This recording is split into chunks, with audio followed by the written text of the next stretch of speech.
si tu veux soigner quelqu'un qui a une écharde, ou plutôt si tu prétends le faire. N'emploie pas pour l'extraire un bâton au lieu d'un bistouri, tu ne réussirais qu'à l'enfoncer davantage. Le bâton, ce sont des paroles dures, des gestes violents. Et le bistouri, c'est un enseignement paisible et une correction patiente. Dénonce le mal, fais des reproches, corrige, encourage, dit l'apôtre de Timothée 4.2. Mais il n'a pas dit frappe.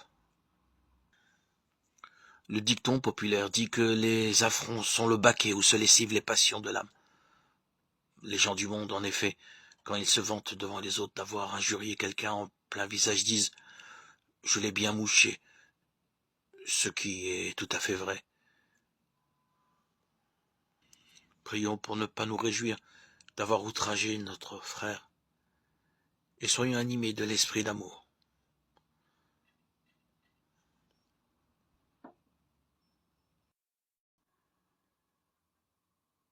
Jésus disait à ses disciples, il est inévitable qu'il arrive des scandales qui entraînent au péché, mais malheureux celui par qui ils arrivent.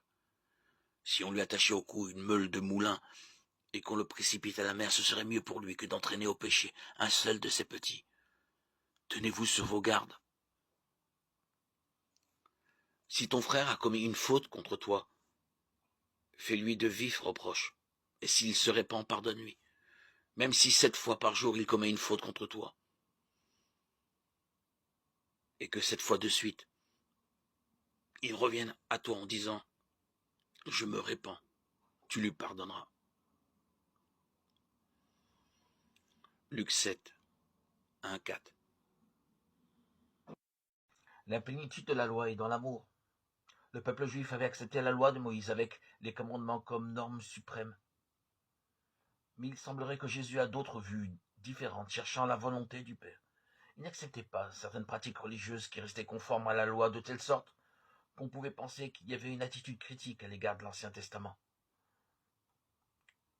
Jésus le dit clairement, ne pensez pas que je sois venu abolir la loi ou les prophètes, je ne suis pas venu abolir mais accomplir. Dans l'évangile de Matthieu, chapitre 5, versets 17 à 37.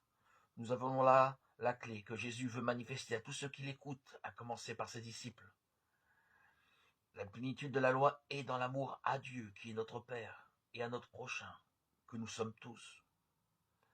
Cet évangile de Matthieu nous offre plusieurs exemples. Non seulement la loi interdit de tuer son frère, mais tous les gestes, actes intérieurs et conduites qui dénotent de l'animosité envers son prochain et doivent être évités.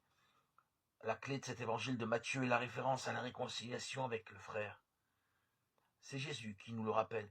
Si quand tu vas déposer ton offrande sur l'autel, tu te souviens que ton frère a des plaintes contre toi, laisse l'offrande et va d'abord te réconcilier avec ton frère.